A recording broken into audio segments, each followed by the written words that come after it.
Hello, listeners. Good day, and welcome back to Über Cinco.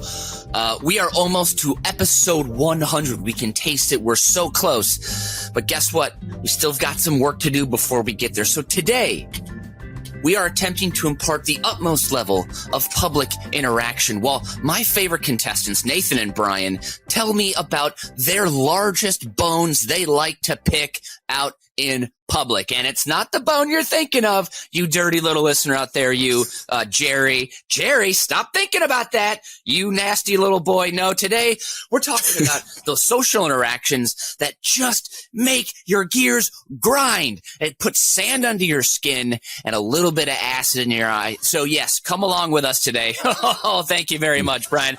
I'm your host, Mitch Brinkman. And we're settling scores today out in the world there. So each competitor will detail their distaste for the fellow humans in their daily walkabout. My first contestant, it's the classic big, wet boy. Say hello to Brian Ernst, everybody.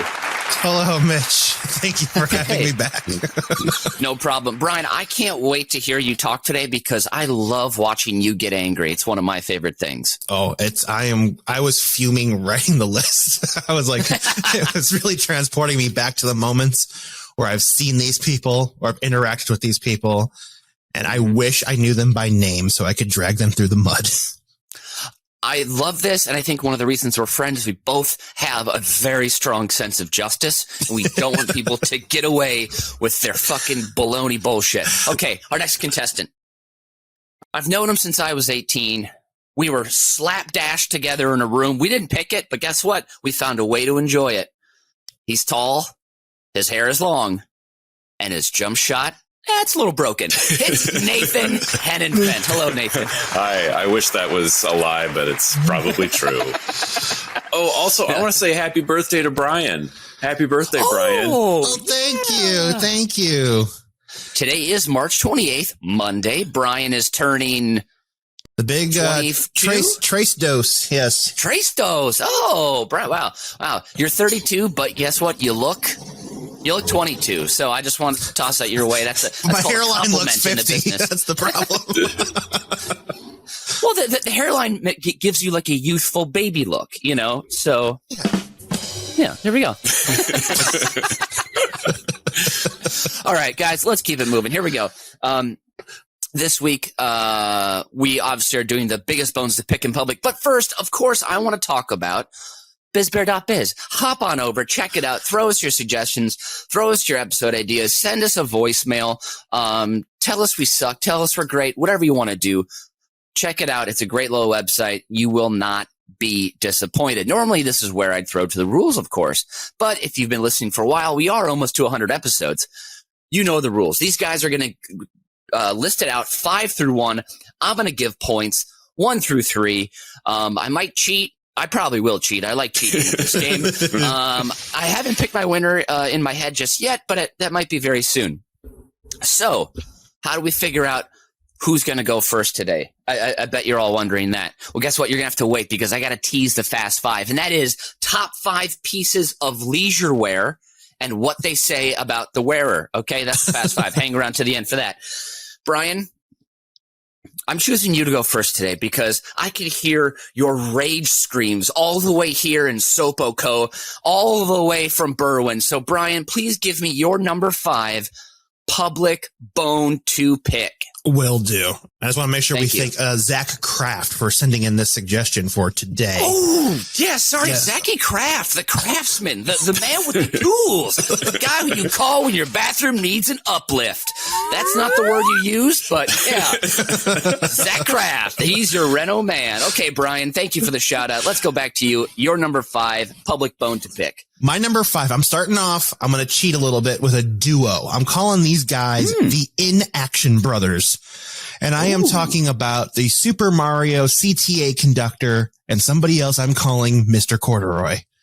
Now, I have told the story on this podcast before of me yelling at a group of kids on the CTA that were picking on another kid, and it really, really upset me and got my blood boiling.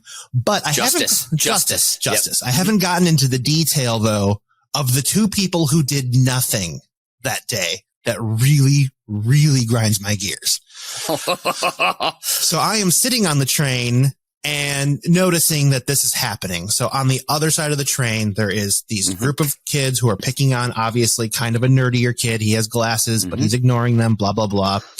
The thing that set me off the most is I'm sitting on the sideways car seats in the car. So I'm facing this person who's across from me. His legs are crossed. He's wearing like dark brown khakis and like a brown corduroy jacket. And I'm assuming a Kangol hat from what I remember. Okay. But he's a white guy. And so it's not a good look. And, and then he's sitting there he's reading a book or doing something stupid. And he's side eyeing what's happening down there. Wait. Did you say reading a book or something stupid? Because he was using it as a tool. Expanding his knowledge of the world at large. He was using the book as a distraction to not get involved. He wasn't reading to read. He was side eyeing everything that was happening down the car. As my head was completely turned, looking at exactly what was happening. But he just kept kind of like doing the side eye thing while like kind of looking like I'm reading a book, so I can't get involved. And then I just see him do it, and he's like, and then he kind of like shakes his head and goes like, "Oh man, like that sucks." And I'm like, Teens. you know this is wrong, and you're ignoring it.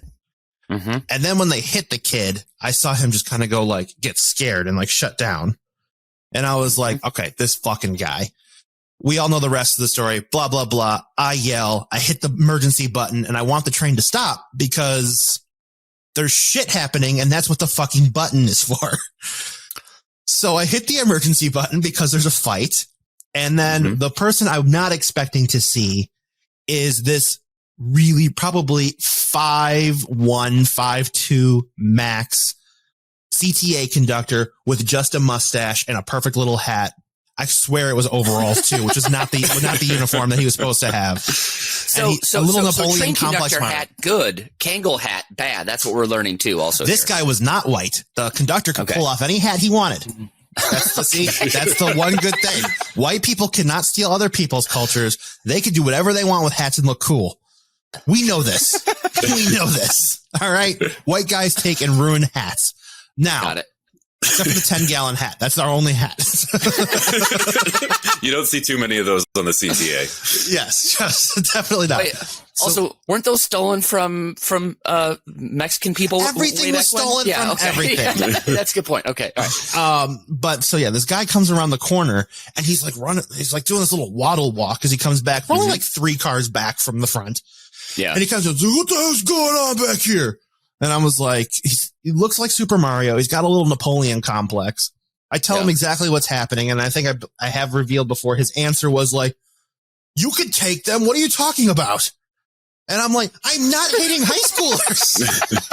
Like, what? This is not what this is for. So it's just his look, his demeanor, the fact that he was annoyed he had to walk 30 feet instead of just sitting in his cushy little thing where he has to stick his head out the window every 5 minutes. Like, bro. Yeah, it's a great job. This is your job. This is your job, though. Like, if something happens, I wish you had other people to help you. But because there's only one person on the train, this is what happened. But unfortunately, the new CTA slogan during the pandemic has changed from "see something" to "say something" to "see something, whoop ass" if you're large enough. Asterisk if you're large enough. So it was just annoying of like the 2 Inaction Brothers. Like they didn't want to be involved. They were annoyed that they had to be involved by either not doing something or being annoyed that they were called. And that is the police going to the blue line right now because something else is happening. Because it's the fucking blue line.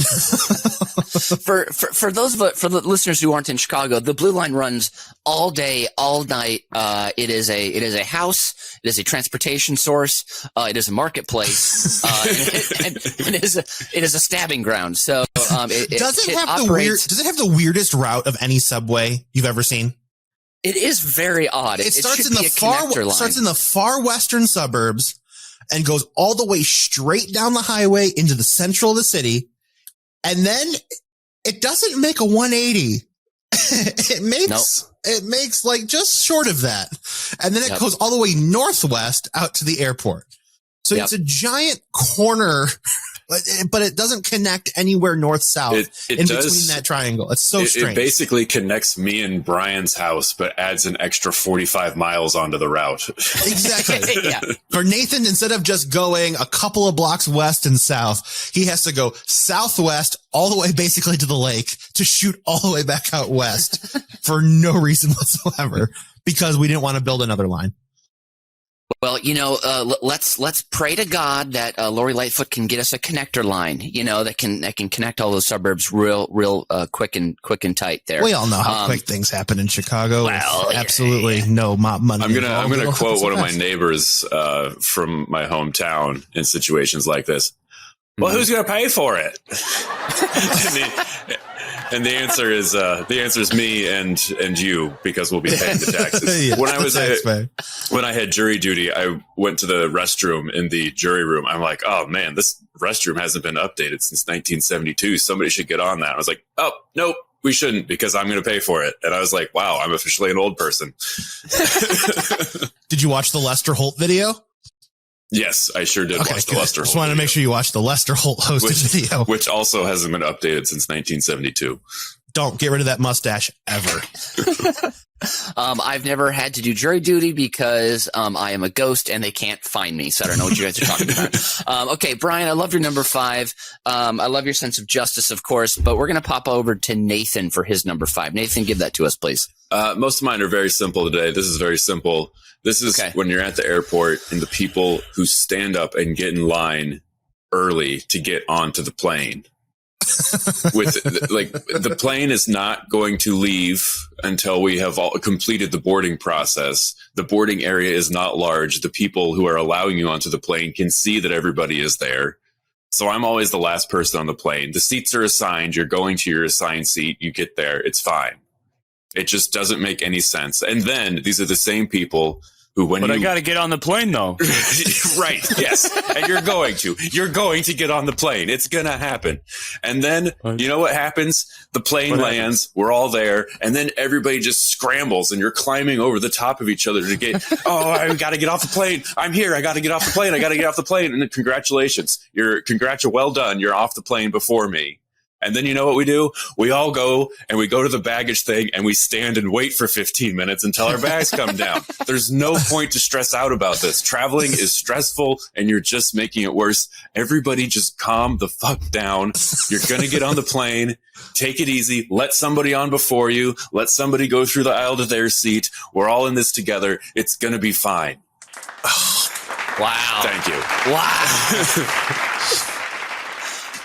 I'm surprised you didn't mention the people who go to where the baggage shoots out at the claim and stand right there at the mouth of the beast. Yeah. I did have a guy yell at, I think we were landing in Vegas once, and it was just like, he wanted to make a point that everyone was standing like 2 feet away from the baggage carousel. And instead of just like going to a different place where he could see his bags, he just decided to passive aggressively get loud. It's like, yeah, it's real easy to see whose bag's coming off with everybody standing so close. It was like, I kind of commended and respected it a little bit because I was like, good for you. I think you're an asshole, but that was fun for me to watch. How long is one rotation on the carousel? Like 45 seconds? Yeah, it's not that bad. I find a place where I have some like arm room, so I can make a nice quick grab where nobody is going to impede my progress. My philosophy is find an empty place on the carousel, but where you can see the bag shoot. So I know my bag has come out. And now all I got to do is wait for it to come to me, which is like my favorite activity is where I don't have to go to anything and things just arrive at me. That's perfect. It's a satisfying feeling. My least favorite thing in the baggage claim area, again, I go where people aren't. So like, I don't care if it's going to take the whole revolution. I'm standing somewhere. I'm solitary. I'm not moving. But people with their baggage who are leaving, I've been run into 15 times at least where people like roll their baggage over my foot. And I remember I said to a fucking dumbass old woman, I was like, are you fucking kidding me? It was like a long flight and it was like 12:15 at night, and I still had to take the train back to my apartment. And I was like, "Are you kidding me?" And she looked at me like, "What?" And I was like, "You just ran over my foot with your baggage." And she just like, "Nah," and like shrugged and kept going. I was like, "There's so much space around me. There's so much space. Just give me a buffer. I want a buffer." So yeah, I get that. What's funny Nathan, is what's the most egregious or like length that someone moved once the plane docked and they had to go somewhere to get their baggage from the fucking overhead bins? What's the most audacious move you've ever seen there? I saw somebody who we had landed, and you're still moving at a good clip when you're landing, and then you come to the end of the runway, and this guy probably had 15 rows to go from back to front.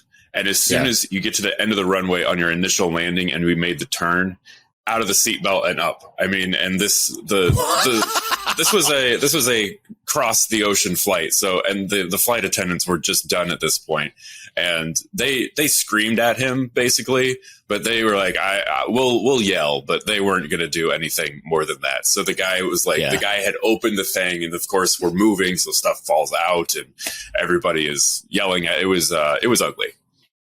Wow. That's I stole his cab afterwards. No, I wish I had. Oh, a cab. This was in the year 2002, I guess.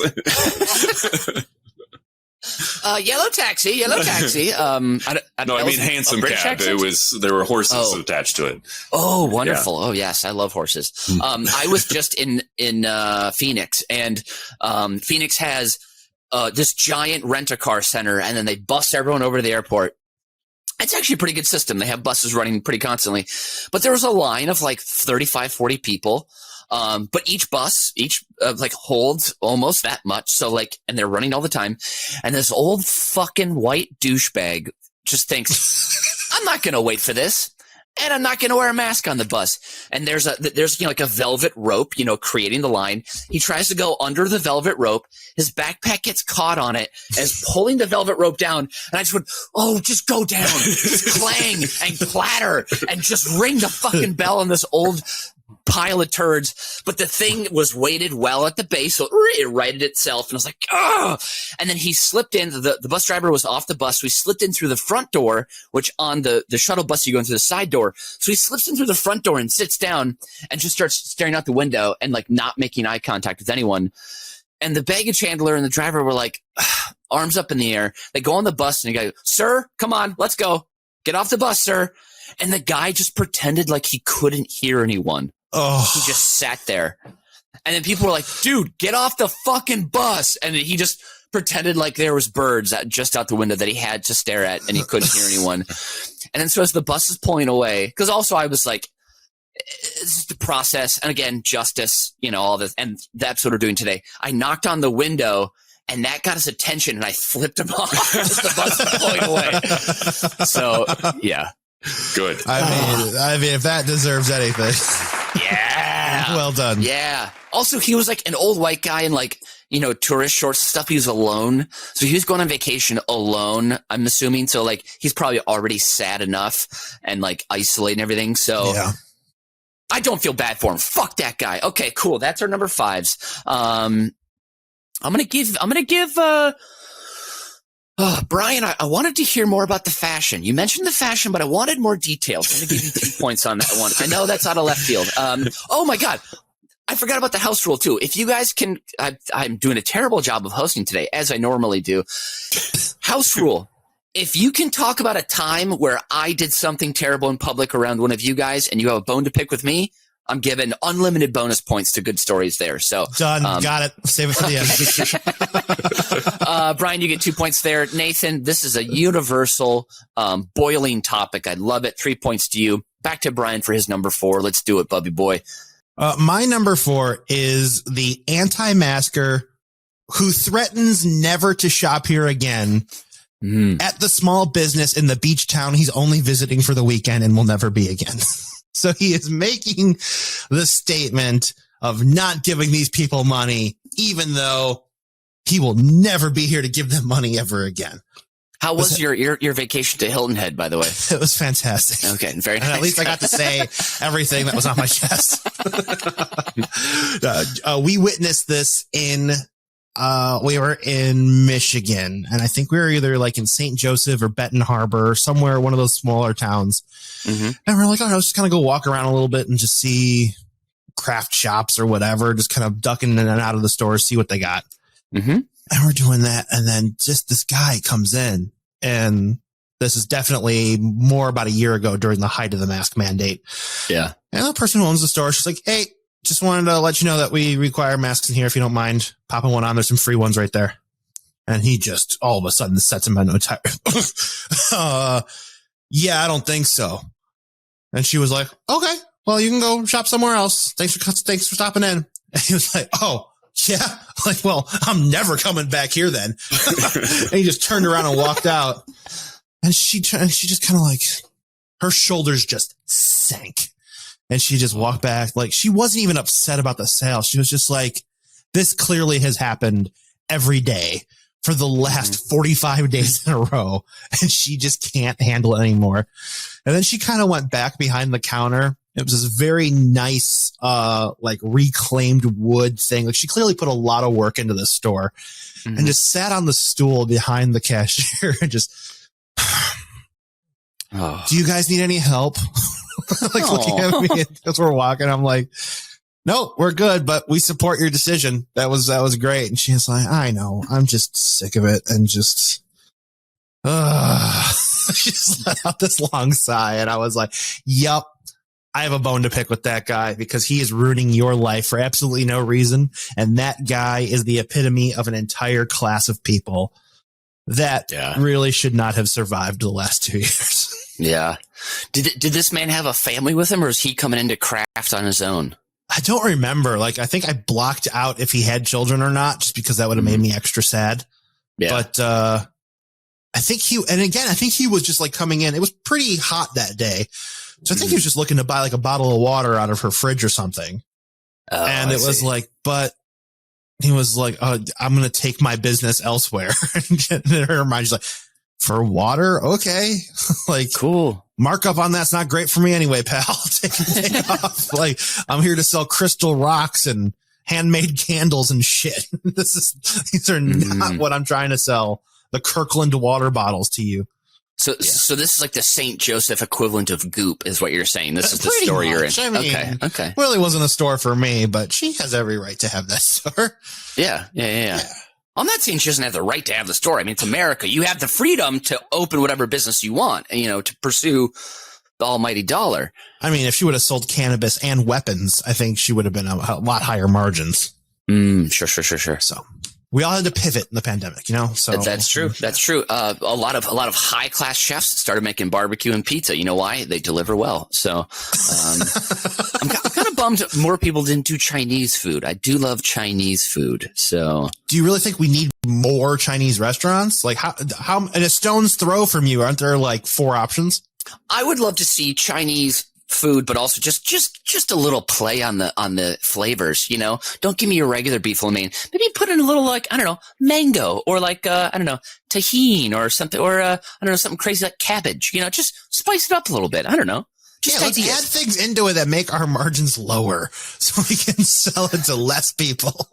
You've never used the word margins more than once during an episode. I'm a little worried right now, Brian. You're like, are you taking business courses on the side? Your idea is to add mango, which you are the only one who's going to order that, which means they have to have a case of mangoes on hand for this stupid order that no one else is going to buy. The Chinese culture has existed for 6,000 years, and they've been waiting for Mitch to come along 6,000 years, and finally, mango! Thank God he's here.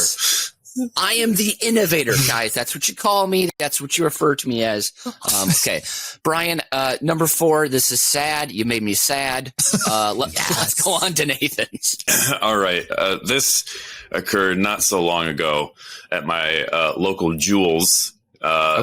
Jewel-Osco, the grocery store chain here in Chicago, the large mega grocery stores. And pretty good donuts. Good donuts. No donuts are involved in this story, sadly. Damn it. But I love donuts. Jewel, for all of their average qualities, has a very below average quality, which is that they don't open a lot of their registers. They have like 12 lanes, and they'll open like 2 or 3, and they'll have like, some 17-year-old behind there who, if you're ringing up alcohol, they have to like make an announcement over the loudspeaker and somebody runs over it. It's quite a slow process. Anyways, margins, Nathan, margins. I'm second in line. Craig, we've got a bottle of wine on line 2. Craig, can you come get it? And I'm second in line, and I'm trapped. There's somebody with a huge cart behind me. And so I'm trapped there, and there's only one other lane open. And so the lines are backed up. I'm like, I got the candy and the magazines on either side of me. I've got the divider on the thing. And there's a woman in front of me, and she says, I'll be right back. I just need to grab one more thing, which is always annoying, but it's like, okay. Has she already started the beep process at this time? The beeping is occurring, yes. The beeping started. Okay. No. Oh. That's a pisser move right there. So we are in the furthest register to one side of the store. And so off to the side, there is a wine display, like one of the temporary displays set up. I think it was like around Valentine's Day. So, big promotional wine display. And so the Kim Crawford, probably. lady walks over to the wine display. I'm like, okay, she's going to grab a bottle of wine. It's only 25 feet away. Boom, she's going to come back. So she goes over there and she starts looking at them, and she's doing a lot of, she'll look at one and she'll be about to grab it, and then she'll take the finger to the lips and really think about it. And then she spots a Jewel employee, and it's like, do you know anything about wine? And so she engages in like a 3.5-4 minute conversation. Now the beeping process and the bagging process has concluded, and we are all just standing there waiting. And she knows this is happening. She knew there was a line of 4 to 5 people. And like, I see her smile and laugh with the employee, and like, she's joking around. She just has a full-fledged conversation. And finally, at long last, she comes back. And do you know which wine she picked out? A box of Chardonnay. No. Barefoot. No, you're both wrong. She didn't get one. She came back empty-handed. No! Yep. Oh. Yep. I would have used a frozen carrot just to pop a little hole in her kidney and just let her ooze out there on the floor. What? Oh, I'm sorry, ma'am. Oh, what's that? You got a frozen carrot in your back. Uh-oh. Yeah. It's almost like you ripped off a plastic thing and you tapped her kidney from the box of wine. The cashier did say, "You didn't find what you were looking for," and she's like, "No." He said, "That's a real shame."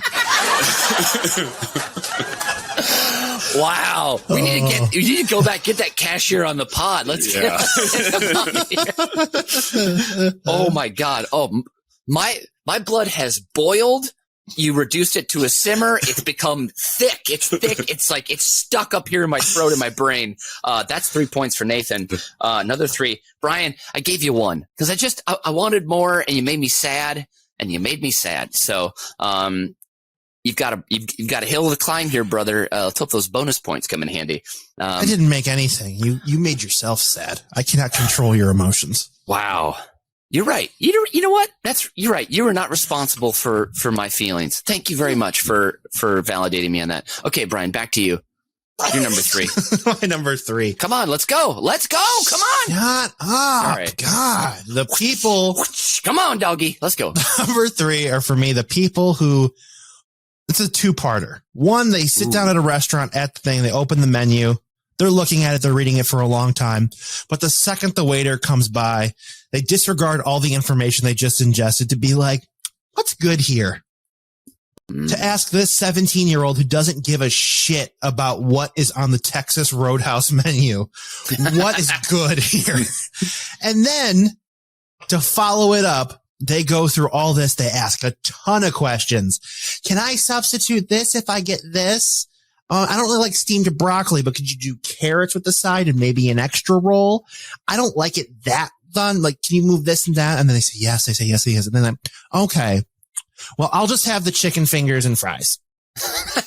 So we get through this whole fucking spiel to get to the thing that you have never you regress to the same palate you've had since you were 5 and you don't get out of it. You knew you were going to get like, yeah, I'm probably going to get the chicken tenders with an extra side of ranch. We know that's what you're going to get. This is the fucking Midwest. All right. And it's like, if there isn't a frozen bag of tenders and fries in the freezer of a local restaurant, that place will shut down. Mm-hmm. We need to have tendies on the spot at all times. True. Also, people should know, if you ask the waiter what's good here or what's the best dish, they're always just going to tell you the most expensive dish. That's what you do as a waiter. You upsell, you sell more tips, because, America hates paying waiters living wages. But also, if you're at a Texas Roadhouse, it's all the goddamn same. Like, if you're at a really good restaurant, you might say like, hey, of your specials tonight, like, was the fish really good when it came in today? Or like what kind of, like those kind of things where it actually matters. But if you're at the Roadhouse, it's the same goddamn every time. So it don't matter. Hey guys, you know what we're going to do? We're going to charge $25 for the 6-ounce steak because we just filled them with a nickel's worth of fucking yeast rolls. Their fucking stomach's already plugged up, but they still want the full-size steak. This place is a gold mine. The margins. Can you think of the margins? No, margin. Okay, but also, this is not margins. This is margarines. All right, I'm leaving. That's it for me. Bye. Oh, God. Brian. Yes. This one was so specific. It feels like you've dined with this person. Or is this another mirror situation? That was something I was thinking. This is somebody personally that's in your life still to I don't this think it's day. a single person. This is a combination of several people I have dined with, whether this be an extended family member or I'm out with like a friend's family and they're kind of picky eaters in general. Like it kind of makes me think of like I went out with my friend's family once and they were just like, this is the person who I was telling you about once. I went to their house on 4th of July and they took ground beef out of a package, took it out of the package, formed a patty and put it on the grill. No salt, no pepper, no cheese, no nothing. And it was like, that was the best burger of his life. So when he goes to Chili's, this thing is going to be amazing. Sure. I'm like, yeah. And it's just, to me, it's just a Chili's burger. It's like, all right, great. Yeah. You're like, cool. This was in the microwave for 2.5 minutes and now it's on this bun that was frozen. I like a triple stacker them as much as the next folks, but like, you know what? Get me some crispy chicken zingers instead. All right. Absolutely. And if you do the Southwest chicken explosion egg rolls with some Chipotle Southwest ranch dipping sauce, hello. Those aren't too bad either. There was a trend going on TikTok this week where people are just like, Chili's or Olive Garden, you got to pick one. And I'm like, is that really a contest? Like, isn't everyone going Chili's all the time? Like, I can get microwave noodles at home. Like, I don't need that. Like, I am a man who has definitely done the tour of Italy several times, but like, I'm still going Chili's because I need my queso dip. All right. I'm going to keep my nose up here and pick neither. I'm just going to do that because I can ride above the fray. You can't do that. So. You can't do that, Mitch. Okay, There's only 2 restaurants left in the world, and you don't have a fridge or a stove at home. So you have to go to these establishments. I know you're picking Chili's. Fine. I know you're picking Chili's. I'm going to order pickup from Chili's at the end of the night. I'm not going to pick it up, though. Then I'm going to go to the dumpster an hour later and take it home for free. That's my move. Okay. The old Domino's switcheroo. That's Brian, you knew you were going to get me with this one. So, very, very good. Nathan, give me your number 3, please. This is the poor girl who I went on a date with back in 2012 so we were at, what's her address and her name? Specificity. I've actually told a different story about this girl. We only went on like 4 dates, but this was one of the first ones. Or no, this was the second to last one. No. You're just making up. Was this Cindy? No, this is Katy? We'll go with Cindy, sure. Was it Cindy? Okay, I remember Cindy. Yeah. And she was too good for you. Yeah, I remember that. So. Most of them are. And we went to AJ Hudson's, which is one of the bars that shows soccer here. And it's not very crowded, but they were showing one game. It was like a replay of a game, and we weren't really paying attention to it, but it happened to be on. But for some reason, they were using, it was either a like neon yellow ball or a hot pink ball. I mean, it was bright. It was like the brightest colored soccer ball you could imagine. It just jumped off of the screen at you out of the green pitch, just very bright contrast. Yeah. And so this girl says, well, what if a player was colorblind? I said, well, what if they were? She said, well, then they couldn't see the ball. I said, no. So if you're colorblind, you know what colorblind means, right? She's like, yeah, it means you can't see color. I'm like, correct. So you wouldn't see the color. She's like, yeah, so then they couldn't see the ball because and I was like, well, everything has a color. She was like, but soccer balls are black and white. Those aren't colors. I was like, okay, we got to back up. Yes, black and white are colors. And that's so she's like, but look at the color. If they're colorblind, they can't see it. I was like, okay, so if you're colorblind, it means you can't see color, but you can see the object. She said, yes, and that object is a bright color. I was like, And this went on for a while. And anyways, as I said, it was our second to last date. And the only reason we had another date is because she left something in my car that night and I had to return it. So, which ended up. What color was it? Don't recall, but it was a good 5 or 6 minutes before we finally got to the crux of what it means to be colorblind. So yeah, it just I couldn't pursue a relationship any further. Wow. I mean, you are like a colorblind ally advocate. I know that about you. So this is big of you. I'm a friend to the community is what I like to refer to friend of the community. Yeah. Boy. Okay. Nathan likes to pull a mean trick where he goes to Home Depot and takes all the paint swatches and just kind of leaves them all over their apartments and asks them if he can see one of their gray cards. I mean, I am not a friend of the community. I was going to tell like a Green Man joke. He puts the suit on and slips out in the middle of the night, but because they wouldn't be able to see him. It wasn't. Yeah, it wasn't written well enough. Brian, you're getting 3 points. Nathan, this could have happened in private too. This would be very annoying, but I think this is not necessarily a fully public thing that just happened to have taken place in public. So I'm going to give you 1 point on this one. Ooh, the weights have shifted again. Oh, shifting sands. Oh, okay. Go back to Brian for his number 2. Don't forget, guys, house rule. Stories about me being a real terrible person in public still out there for mega bonus points. Don't forget about that. Don't worry. Let the record show. I'm saving that for the end. I sweep in and take all the points. But my number 2. Okay. Bathroom stall phone talkers. Oh. Why do you exist? And the worst part of it is this happens at work all the time for me. Yep. I don't care who it is. It happens all the time. And it's actually, I've had both. I've had personal calls. I've had business calls that I've overheard that I should not have heard. Yeah. And one of them, actually, it really sticks out to me, is I was there first. Okay. I was in one of the stalls. I had my morning coffee. You know why I was there. Yep. Now, there are 2 more stalls available at the work bathroom. Yep. You could go. I was on the farthest one. You could have gone to the other farthest one. This guy went into the one right next to me. Mistake number 1. Yep. Then he sits down and he's continuing a call. So I hear him coming down the hallway. Then it gets louder as the door opens. I hear his footsteps and he sits next to me and it's just like he's talking to his cousin or whatever. And I don't know what's going on. But then by the end of it, I hear that he is trying to coordinate a food giveaway for Thanksgiving. And I was like, wow. 1, not expecting that. And 2, it was like, no. We get some of the stuff from the church. We bring it to that one. And then we can also do it at the rec center down there. Maybe we put all the bags together. We could do that at my house. We put it together.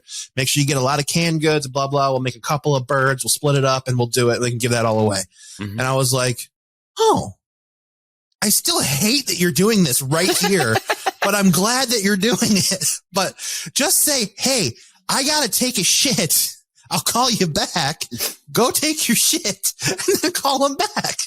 Yeah. I don't think he was doing any more like work by having that call as he's grunting. Like it's like make sure we got a lot of canned goods and make sure that they fit in bags. Like I don't need to hear that part. Like I'm glad you're being a good Samaritan, but still, like also shit in check. If it does take that amount of exertion to drop your waist off, eat some more vegetables. It should just, it should come out easy. So Nathan,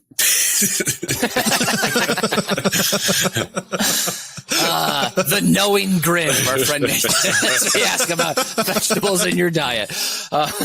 Yes. So yeah, I don't really, I don't want to hear you talk. I like privacy. I want a big bathroom where I can have it to myself. I don't want to hear anything. Sure. Just leave me alone. I want privacy. Sure. And we're not even talking about the sanitary issue of it either. Phones are already the filthiest thing in your life. You bring them to the bathroom and you're just tossing in that frickin' turd party. So that's not smart either. Exactly. It's like I'm using mine to watch scrolling videos for 45 minutes and an activity that should only take me 5. Sure.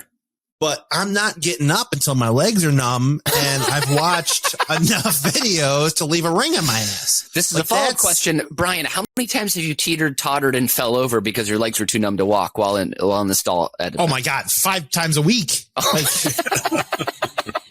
I'm always got to do something with my toes after I get up. Like it's always been like, I've been here too long. But how many it's my TikTok only time videos to myself. Have you made and sent to your coworkers from the floor of the bathroom saying, please help, guys, wake up my legs here? I have a communication device. I can't send texts, can't make calls, I can't call emergency services, but I can make a lip synced video posted on social media asking for SOS help and people come to my rescue.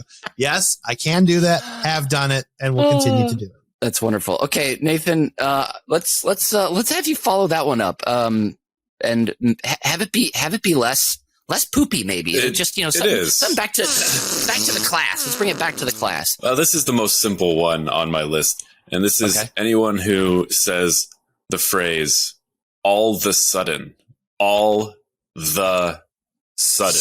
All the sudden. The phrase is. Where's the preposition? The phrase is all of a sudden. 4 words, not 3. All of a sudden. And they say all the sudden. All the sudden. And I'm like, well, here's the deal. And I heard several people say this week. But do you read? Have you ever read? Have you ever read in your entire life? If you have, then the phrase all of a sudden is quite common. And so you would have read it and it should have registered in your mind. And these are adults who are saying it. It should have registered in your mind that, oh, I have been saying this wrong. It is time to correct this in my life. And not just persist thinking that you're right about something when you are exactly wrong and you've seen it in print all over the place. You know you're wrong and you continue saying it and you sound so stupid. And I just lose respect for people. And it's there are other phrases where this will, but all of a sudden is the most egregious. It makes my skin crawl. It makes me the blood coagulates. I turn red and green and all sorts of color. It's just that's all I have to say. It's not good for people who are red, green, colorblind. I'll tell you that. They become invisible. Yes. Okay, now if someone is telling a great story, think about this. To that girl, the Hulk is not only just a massive, strong beast; he's also the Invisible Man. Wow. And we just have to hope the Hulk not as much of a creep as the Invisible Man. Wasn't the Invisible Man a creep, right? Wasn't he a creep? Wouldn't you be if you were an Invisible Man? It'd be shocking if he wasn't. No, I would just volunteer with children and save lives at hospitals. So that's all I'd do. But and you'd be coordinating that from the stall next to me. That would be a pain in the ass. I can't talk. Nathan, what if I say all the sudden? Does that help or no? Like, well, no, all because of the sudden, no, because the word "the" should not be in there. Okay, all right. Because what is the sudden? It's all of the sudden. All of the sudden. All of the sudden. And then all of a sudden, that just, no, it sounds like you're in the South. It makes no sense. All of a sudden. I mean, all of a sudden. Not some the sudden, all the sudden. Pour some syrup on it, all of a sudden, my banker comes back with my prize pig and, my savings is back to normal, whatever. Sorry, Nathan, are these the same people that say supposedly in the library? Same thing. Yeah. Supposedly is the one that really, the knife's already in because of all of a sudden, but the twist is supposedly. There is, at my work, there is an abundance of Liz's and Elizabeths. And there are a couple that have an S in Elizabeth instead of a Z. And so by short, they might go by Liz or, that kind of thing. But there are so many people that call them Liz, and they're like, actually, it's Liz. Like it's an S, not a Z. And they're like, yeah, Liz. And they're just like, Liz. Like, it's Liz. They're like, yeah, I know. That's what I said. Liz. Great. Let's keep the meeting going. So it's, some people, it's just an amount of awareness and attention to detail. Might I say specificity, that helps when communicating in this world. Nathan, is all of a sudden, is that a Shakespeare term? I don't know. Do you know? I do not know. That's a good question. That does sound like a Shakespeare term. I had an inkling. I was like, I bet Nathan is going to Shakespeare here, because I know, Nathan, you are a man of the letters, a man of the Billy Shakes. It is a Shakespeare from The Taming of the Shrew. Okay, there we go. Wow, look at me, Mister doesn't read a lot. Scoring some points for me. I'm going to give myself 2 bonus points. Post points. There we go. +2. Nathan, you're getting 3 for this one. Brian, you got 2 for yours. Guys, it's down to the number ones. Brian, back to you. Let's go. Number 1. All right. My number 1 is when you are in line at a fast food establishment and the orderer ahead of you is asking, do you guys have, and you're like, this is a McDonald's. The menu hasn't changed in 50 years. If you don't know what McDonald's has, or what you like from McDonald's, same thing at a Starbucks. If you don't know what a Starbucks has or what you like from that establishment, why are you here? Yeah. This is why they don't have full menus at these places anymore, because everyone knows what's on the menu. Yeah. Why do you need to ask if you have this? Can you do this? No, it's fast food. You order what's there and you leave. You don't make changes.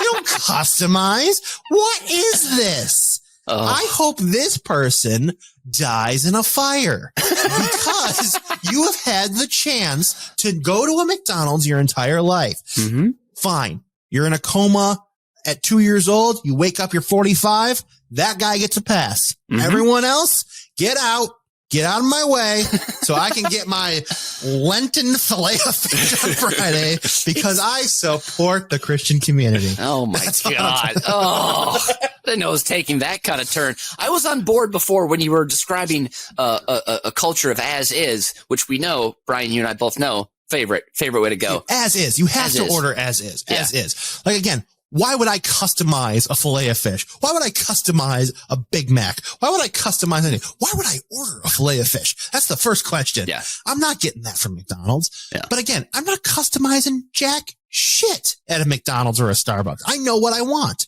Mm-hmm. God damn it. If you've been to Daddy Buck's or you've been to Daddy Donald's enough, you should come in hot with your order, ready to go right when you step up.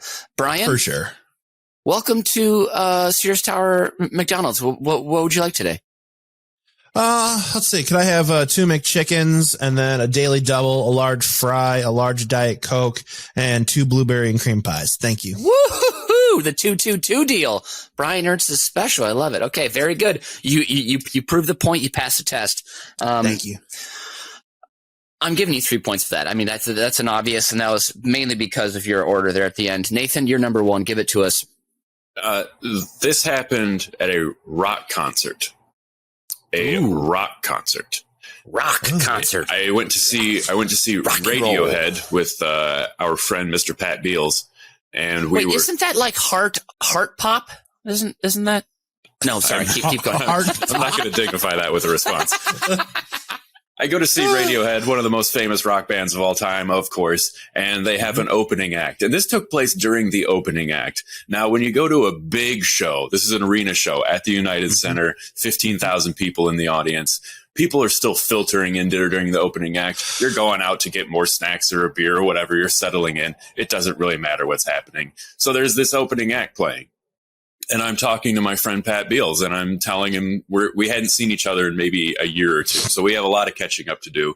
And we're talking and chatting. And in front of us, there is a woman with her mother. The mother is well past 60, but here she is at a rock concert. Now, I don't know when the last rock concert she went to was, but it had to have been a while because the etiquette was not being followed. Because at a certain point, she turned around to me and she said, "Could you just be quiet, please?" She asked me to lower my voice during the opening act of a rock and roll concert. And I just kind of stared at her until she turned around. And then I continued having my conversation with Pat. But I did lower my voice just because I didn't want to get into anything. Oh. But I literally was so angry and seething in there. I'm like, this is going to ruin the show for me. I'm not going to be able to enjoy Radiohead when they come out because I'm just going to be so mad. So anyways, the show goes on. The opening act scuttles off stage. The lights come back up. Everybody's still moving around, whatever. Then Radiohead comes out. They take the stage. They were brilliant, amazing light show.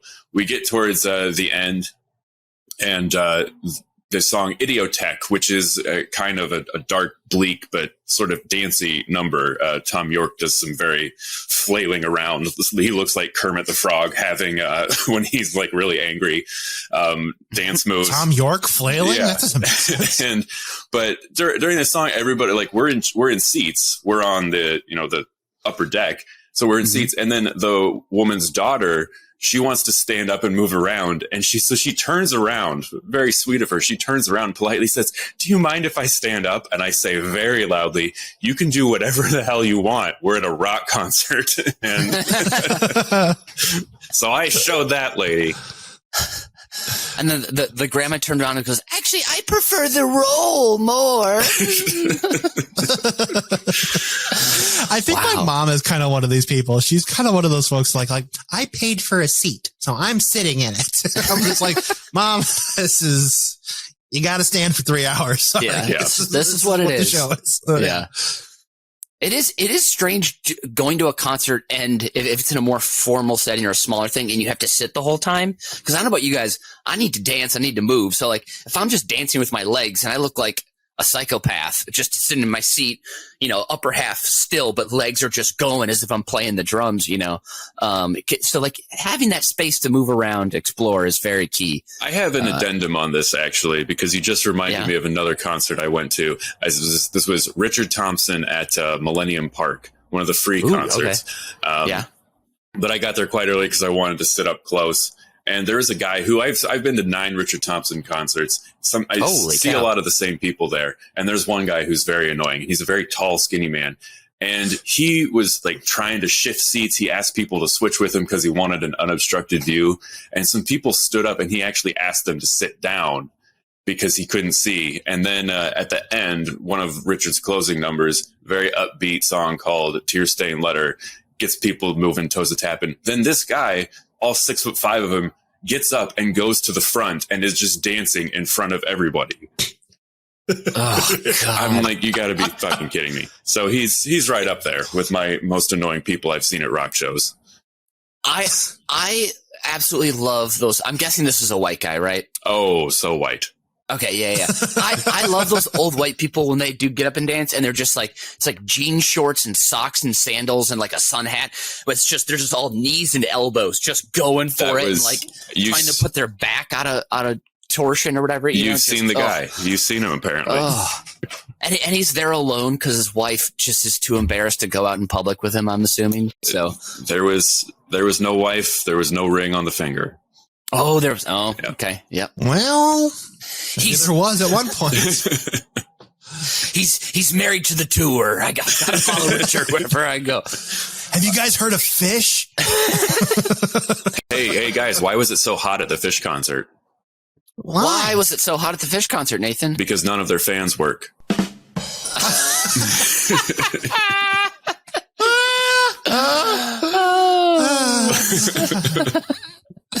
Yeah, okay, very nice. I was about to give you 3, and then that joke gave you 4. No, I'm kidding. I down to 2. So, no bonus points out there. People trying to get it. Oh, I got it right here. Before you do? finish scoring out, I want to take us back to maybe about 2014, 15-ish, I believe, after we would have wrapped on Dirty Laundry, a 6-part web series we did about a bunch of guys becoming friends in the basement of an apartment building. Yep. We took that. We were all in it. Mitch and I took it to Birmingham, Alabama, to a film festival. On the first night of being at this film festival, the Sidewalk Film Festival, yep. Mitch decides to partake in a lot more alcohol than I do. And we're kind of bar hopping. We're going around. It's not a problem, but this is the first time I ever truly met drunk Mitch. I've never met him before. And he came out like a werewolf. And it wasn't like a party drunk. It wasn't a fun drunk. It was like passive aggressive mean drunk. And it was this kind of like, well, I think we were both kind of aggravated that we didn't get enough food that night. So it was a very they didn't serve enough, and it was a very weird kind of thing. Anyway, we've gotten back to the hotel now at this point. We are at the restaurant in the hotel. We're about to go up, but we are ordering a pizza because we are starving. So we get something, and you still have a beer in your hand. And I know I have the footage of this somewhere because I recorded it on my phone. Oh my gosh. And you're sitting there and you got this beer and you're just like, you know what? Fuck you. You know what? Just fuck you. You don't even know. Like, what are you talking about? Fuck you. Fuck you. All right. You know what? That's what I say. That's when I say. And I'm just like, who is this fucking guy? This is day one of like a 4-day trip. And I'm like, I have to fucking deal with this the rest of the trip.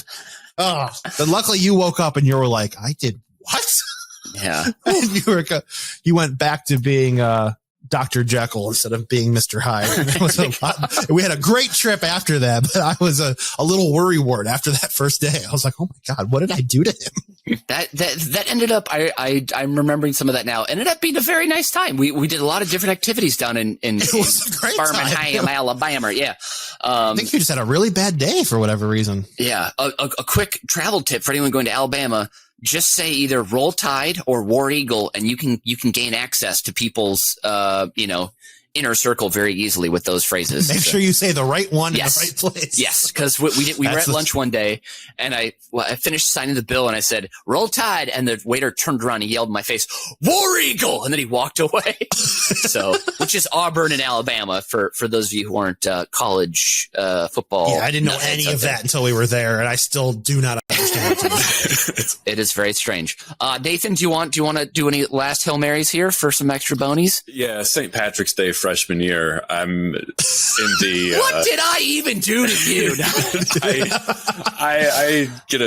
I had to stay home because we had overdone it the night before. But Mitch just kept on trucking and went down to the parade and the dying whatever. And it's called courage. It's courage. It's metal. It's sorry, keep going. And I get a phone call. I was barely coherent. Hey, I need you to sign some people in, and finally I figured out we could only sign in X amount of guests in our dorm, and you needed extra signatures. And I didn't really want to bring people up, but I was you were pretty persistent, and you called me like 3 times because I was just like, I don't want to do this. So I go down into the lobby, and the poor like upperclassman that is working the desk is just so flustered with you, and you have about 38 dude bros with you that all like hey, you got any more people up there that can sign us in or whatever? And I was like, and so I lied at this point because Brad and Lewis and Sling were upstairs, but I was like, nope, I'm alone. Sorry. And so only X amount of you can come in. And Mitch can barely keep his eyes open. He's just shifting a little bit. And you were not wearing the same clothes that you left the house in the morning. All that you had left was a white t-shirt that had about 4 different stains on it. And so this lady was like, she was like, all right, are you gonna sign him in or what? And I was like, okay. Or should I just call you an ambulance? Which one do you want me to do? So we sign these people in, and then we get them up to the dorm, and they want to just party and throw down more. And the doors are open, and there's carrying on and a contest to see who could be the loudest. And Mitch was very clearly the winner. And finally, me and Brad had enough, and we were like, guys, you gotta go. You guys have got to go. And then Mitch dutifully went into the room, was upset with us for kicking his friends out, locked the door, locked the bathroom door. My key was in the bathroom door. He put on the DVD of Wayne's World and then fell asleep on the bed and had the volume. We couldn't wake him up through there, and I couldn't get my keys in. And then this is 2006. So if you remember the old school DVD menus, they would have like one clip that played over and over. Mm-hmm. So on super loud volume, we just heard a party on, man. Party on, man. Party on for about a good 2.5 hours before we could finally awaken the beast from his slumber. Wow. Oh, That is a great story. Not in public. Sorry, 0 points. So. No, I will give you 2 points for that. Brian, you're getting 3 points for your bonus story here. Let me do a quick tally. That's 9, 11, 12, 14 for Brian, and Nathan, 2, 4, 7, 8, 11, 14. A tie, a draw. I wasn't even trying to do that. I was just honestly giving points. Holy cow. You know, sometimes it works out like that. You know, you guys, next time one of you has to be a little more angry. Maybe that's what it is. Who knows? But now it's time for the Fast Five. And today's list is the top 5 pieces of leisure wear and what it says about you as a wearer. Number 5. A white hat with your college's mascot's name on it. Think of perhaps that South Carolina one that says Cox on it. Oof, right? And what does that say about you? Well, you're already on the wrong side of history. Number 4, a branded vest with a dad from your alma mater on your arm. Yes, you're on your way to an $8 donut. You're an executive vice junior senior president at Overdraft Fees R Us Farmers Financial Union National Bank. And after the donut shop, you're stopping by your lawyer's office to sling your deposition in that 15-year-old Delta Umbra Megatron fraternity hazing case. Number 3, the core short from Viore. When it's 7:40 a.m. and I've already dropped my jazzy Bernadoodle Colson off the Doggy Hilton and my coffee is done, I can't wait to hit the trails and work up a sweat in my brand new core shorts from Viore. Viore knows that I need the structure, support, and storage for my runs through an almost deserted park. Patented with its easy wipe outer and interior shell, no biological fluids will leave any trace on the Viore core short. The added Strongbox Tech cargo pockets on my Viore shorts come standard with a 7-number combo lock, so only I'm getting in there during a routine stop and frisk when the park police are looking for that pesky strangler again. And right next to the cargo pocket is the ample H2O water sleeve where I can keep my Fiji bottle of ether close for those noisy nuisance Nancys who just want to scream, help me, help me. So if you're in the market for a clean, efficient short, look no further than the Viore Tactical Approach core short from Viore. Viore, when you need shorts to evade those little issues in life, like family or the cops. Viore, join us. Join the Viore. Number 2. New York Yankees or LA Dodgers hats. What does it say about you? Your thirst for acceptance knows no bounds. And yeah, of course, you've been to New York. Sure, you never left Midtown between 30 Rock tours, the south end of Central Park, and visits to the M&M store. But damn it, didn't Derek Jeter play for the Yankees? Number 1. He did. Number 1. On the top 5 leisure wear pieces and what it says about you as a person. Number 1, a UBK BizBear Flex Fit hat. What does it say about you? Well, you're looking fine, and it must be your birthday. Happy birthday to you. Happy birthday to you. Happy birthday, Brian Ernst. Happy birthday to you.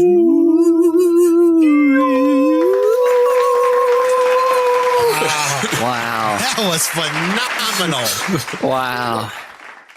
Oh, Brian, happy birthday, bud. We love you. And we don't know what we do without you. oh, thanks, pals. Happy birthday. And that's this week's edition of Uber Cinco. Please rate and review our show on Apple Podcasts. And once again, we love that hearty wom, word of mouth. So please tell your friends about us and send them your favorite episode. Thank you to the man with the height, the length, and the broken jump shot. Nathan Hennenfent. Get you every time.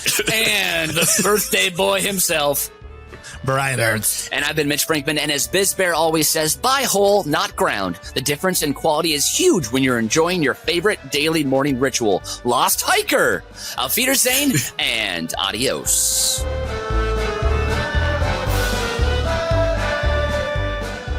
You've just listened to Über Cinco, a production of UBK Studios. Subscribe to the show on Apple Podcasts, Spotify, Stitcher, or wherever you get your fine podcasts from. Do you like what you hear and want to support the show? Please visit our Patreon site at patreon.com/UBK Studios. Every little bit helps us keep the lights on and the bill collectors at bay. Keep tabs on us on all the social media at UBK Studios, and most importantly, subscribe to our YouTube channel so you can see that we really are just a bunch of good Midwestern boys.